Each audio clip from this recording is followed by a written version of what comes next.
Hello friends, आपका स्वागत है हमारे चैनल में। आज हम बात करेंगे यूनाइटेड स्टेट्स की तरफ से चल रहे नए ट्रेड पॉलिसीज़ के बारे में, स्पेशली डोनाल्ड ट्रंप के एग्रेसिव टैरिफ डिसीजंस के इम्पैक्ट पे। देखा जा रहा है कि यूएस अपने ट्रेडिशनल एलिज जैसे साउथ कोरिया, इंडिया के साथ अपनी ट्रेड रिलेशनशिप में टेंशन क्रिएट कर रहा है। चाइना और दूसरे रीजनल प्लेयर्स इस सिचुएशन का फ़ायदा उठा रहे हैं।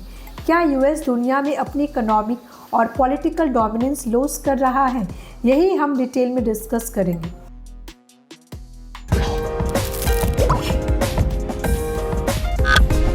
सबसे पहले बात करते हैं साउथ कोरिया की। साउथ कोरिया एक की एली और ट्रेड पार्टनर रहा है यूएस का, लेकिन अब ट्रंप एडमिनिस्ट्रेशन ने साउथ कोरियन इंपोर्ट्स पर 15% टैरिफ मेंटेन करने का फैसला किया है, जो कि साउथ कोरिया के लिए काफ़ी चैलेंजिंग है। जुलाई 2025 में एक डील फाइनलाइज हुई है जिसमें टैरिफ को इंक्रीज करने से बचने का एग्रीमेंट था, लेकिन फिर भी टेंशन कम नहीं हुई। ट्रंप ने फर्नीचर इंपोर्ट्स पर भी नए टैरिफ्स लगाने की बात की है, जिससे साउथ कोरियन बिजनेस को और प्रेशर फेस करना पड़ रहा है। यह स्टेप यूएस का अपने डोमेस्टिक इंडस्ट्री जैसे फर्नीचर मैन्युफैक्चरिंग को रिवाइव करने का अटेम्प्ट है, लेकिन इस इंटरनेशनल पार्टनरशिप में नेगेटिव इम्पैक्ट हो रहा है। अब बात करते हैं इंडिया की, जिसके एक्सपोर्ट्स पर ट्रंप ने पहले 25% और अब 50% तक के टैरिफ्स इम्पोज कर दिए हैं। यह डिसीजन इंडिया के रशियन ऑयल इंपोर्ट्स को लेकर लिया गया है, जिसकी वजह से यूएस इंडिया ट्रेड रिलेशन में टेंशन आ गई है। इंडिया के कई एक्सपोर्ट सेक्टर्स जैसे टेक्सटाइल, ज्वेलरी, फुटवियर और केमिकल्स इस टैरिफ से सीवियरली अफेक्टेड है, लेकिन इंडिया ने अपनी ट्रेड डाइवर्सिफिकेशन पॉलिसीज़ को मजबूत करते हुए यूके, यूरोपियन यूनियन और रशिया के साथ नए ट्रेड एग्रीमेंट्स की तरफ एक्सेलरेट किया है। ये इंडिया की स्ट्रैटेजी है यूएस पर अपनी डिपेंडेंस कम करने की, ताकि आगे चल के इकोनॉमिक इम्पैक्ट मिटिगेट हो सके। चाइना ने इस US India south Korean trade tension के बीच काफ़ी जियोपॉलिटिकल और इकोनॉमिक फ़ायदा उठाया है।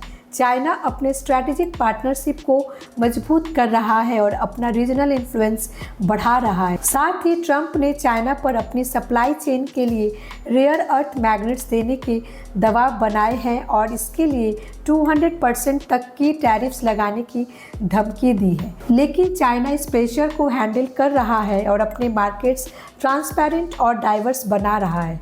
ऐसे में लगता है कि यूएस के ट्रेड आइसोलेशन की वजह से चाइना की पोजीशन ग्लोबल ट्रेड में और मजबूत होती जा रही है। ट्रंप के हार्श टैरिफ पॉलिसीज़ की वजह से ट्रेडिशनल यूएस अलायंस फ्रैक्चर हो रही है। साउथ कोरिया और इंडिया जैसे पार्टनर्स अपने नेशनल इंटरेस्ट के लिए यूएस से डिस्टेंस बना रहे हैं और नए ट्रेड और जियोपॉलिटिकल अलायंस बना रहे हैं। इस यूएस की ग्लोबल लीडरशिप कमज़ोर हो सकती है। साथ ही इंटरनेशनल ट्रेड सिस्टम भी अफेक्ट हो रहा है, जहां मल्टीलैटरल एग्रीमेंट्स की जगह एग्रेसिव बायलैटरल टैरिफ्स डोमिनेट कर रहे हैं। यह सिनेरियो ट्रेड वॉर्स और इकोनॉमिक इंस्टेबिलिटी को जन्म दे सकता है, जिसके सबसे बड़ा नुकसान कंज्यूमर और इंडस्ट्री दोनों को हो सकता है। लेकिन इंडिया के पास एक स्ट्रॉन्ग रिस्पांस स्ट्रैटेजी भी है। इंडिया अपने डोमेस्टिक रिफॉर्म्स को बूस्ट कर रहा है, नए एक्सपोर्ट्स मार्केट एक्सप्लोर कर रहा है और अपनी मैन्युफैक्चरिंग कैपेबिलिटीज़ को एनहांस कर रहा है। यह इंडिया का तरीका है कि ताकि लॉन्ग टर्म में यूएस के टैरिफ शॉक का इफेक्ट कम किया जा सके। साथ ही इंडिया अपने स्ट्रैटेजिक रिलेशन को क्वाड अलायंस के थ्रू यूएस, ऑस्ट्रेलिया और जापान के साथ मेंटेन कर रहा है, जो चाइना के ग्रोइंग इन्फ्लुएंस को काउंटर करने के लिए इम्पोर्टेंट है। इस तरह इंडिया अपनी सोवरेनिटी और इकोनॉमिक ग्रोथ दोनों को बैलेंस कर रहा है। तो ये था एक डिटेल्ड ओवरव्यू कि कैसे ट्रंप की एग्रेसिव टैरिफ पॉलिसीज़ ने यूएस को ग्लोबल ट्रेड में आइसोलेटेड कर दिया है और कैसे साउथ कोरिया, इंडिया जैसे इम्पॉर्टेंट एलिज अपनी स्ट्रैटेजीज के थ्रू नए रास्ते ढूंढ रहे हैं। चाइना इस मौके का पूरा फ़ायदा उठा रहा है अपने रीजनल डोमिनेंस को बढ़ाने के लिए। आगे चल के यह सिचुएशन क्या इम्पैक्ट डालती है ग्लोबल इकोनॉमी और जियोपॉलिटिक्स पे और इस ट्रेड टेंशन के बीच दुनिया का बैलेंस कैसे बदलेगा यह देखना ज़रूरी है। अब आपका क्या कहना है, हमें कमेंट्स में ज़रूर बताएं। और अगर आपको ये वीडियो इन्फॉर्मेटिव लगा तो लाइक, शेयर और चैनल को सब्सक्राइब करना ना भूलें।